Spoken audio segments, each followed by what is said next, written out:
दिल्ली मद दुर्नीति मामला अरविंद केजरीवाल दोषमुक्त होती मनीष सिसोदिया कोर्ट दोषमुक्त कर क्लीन चिट सहित दोषमुक्त कर कोर्ट सीबीआई मामला रे कोर्ट को बड़ राय देछंती कोर्ट बड़ आश्वस्ति देछंती दिल्ली पूर्वतन मुख्यमंत्री अरविंद केजरीवाल और पूर्व उपमुख्यमंत्री मनीष सिसोदिया को नुआ अबकारी नीति में कौन अपराध को उद्देश्य नथिला बोली कोर्ट अनुभव करिसेंती आवश्यक तथ्य और प्रमाण देबारे सीबीआई विफल होइतबा कोर्ट कहिसेंती दिल्ली पूर्वतन मुख्यमंत्री अरविंद केजरीवाल पूर्व उपमुख्यमंत्री मनीष सिसोदिया को से समय ईडी सीबीआई तरफ तदंत पर गिरफ करा समस्त 23 अभियुक्तों को एवं दोष मुक्त कर कोर्ट सेपटे तल कोर्ट का राय विरोध में हाईकोर्ट जीव सीबीआई बोली सूचना मिल पारी।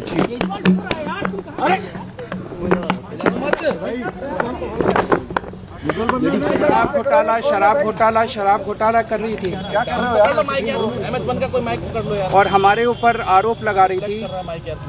आज कोर्ट ने सारे आरोप खारिज कर दिए और जितने भी एक्यूज्ड थे सबको डिस्चार्ज कर दिया।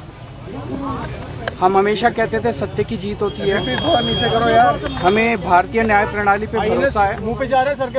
मैं जज साहब का बहुत बहुत शुक्रिया अदा करता हूं जिन्होंने हमारे साथ न्याय किया, सत्य की जीत हुई। मैं हमेशा कहता था कि भगवान हमारे साथ है। मोदी जी ने और अमित शाह जी ने मिल के आजाद भारत का सबसे बड़ा राजनीतिक षड्यंत्र रचा। आम आदमी पार्टी को खत्म करने के लिए आम आदमी पार्टी के सबसे बड़े 5 नेताओं को जेल में डाल दिया गया। यहां तक कि सिटिंग चीफ मिनिस्टर, जो आज तक भारत के इतिहास में कभी नहीं हुआ, सिटिंग चीफ मिनिस्टर को उसके घर से घसीटकर जेल में डाला गया और 6 महीने तक जेल में रखा गया। हमारे उप मुख्यमंत्री मनीष सिसोदिया जी, उनको लगभग 2 साल तक जेल में रखा गया। पूरा का पूरा फर्जी केस था। हमारे ऊपर कीचड़ फेंका गया।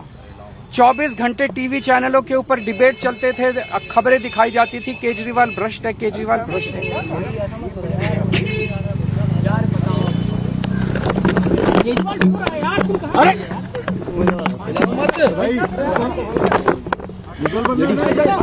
हो गया संभालिए सर, अपने आप संभालिए, हिम्मत सर, हिलाओ मत भाई। ये केजरीवाल भ्रष्ट नहीं है। मैंने केवल अपनी जिंदगी में ईमानदारी कमाई है। इन्होंने झूठा केस लगाया और आज ये साबित हो गया। कोर्ट ने कहा है कि केजरीवाल कट्टर ईमानदार है, मनीष सिसोदिया कट्टर ईमानदार है, आम आदमी पार्टी कट्टर ईमानदार है। आज एक बार फिर गर्व हो रहा है देश के संविधान पर, बाबा साहब अम्बेडकर पर, जिन्होंने इतना शानदार संविधान दिया और सत्य की जीत हुई है।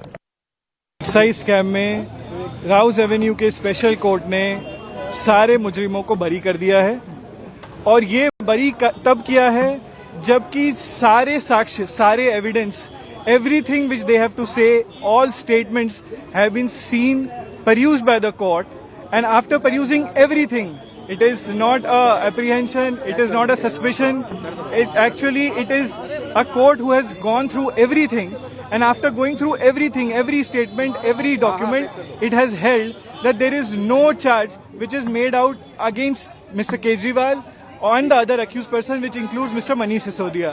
I would not go to everything, but court ने एक remark किया है कि court during the proceedings in charge had asked for the confessional statement which was made in 3064. The investigating officer perhaps had stated that it is not with him.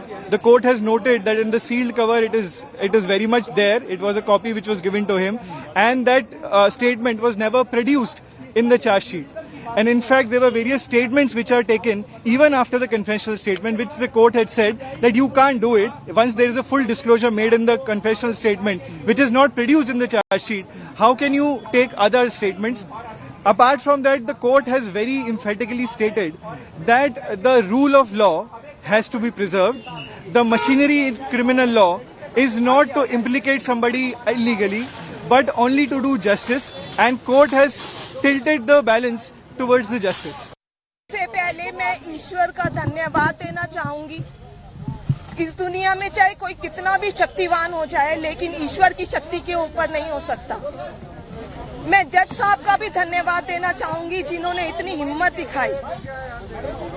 Arvind ji ने पूरा जीवन ईमानदारी से जिया है और उनका एक ही ध्येय है कि ये देश खूब तरक्की करे, लेकिन इन लोगों ने अपने सत्ता के लालच में पिछले इतने सालों से हमारे ऊपर झूठी एलिगेशंस लगाई, हमारे को तड़पाया, हमारे को, अरविंद जी को, उनके साथियों को जेल में भेजा। बहुत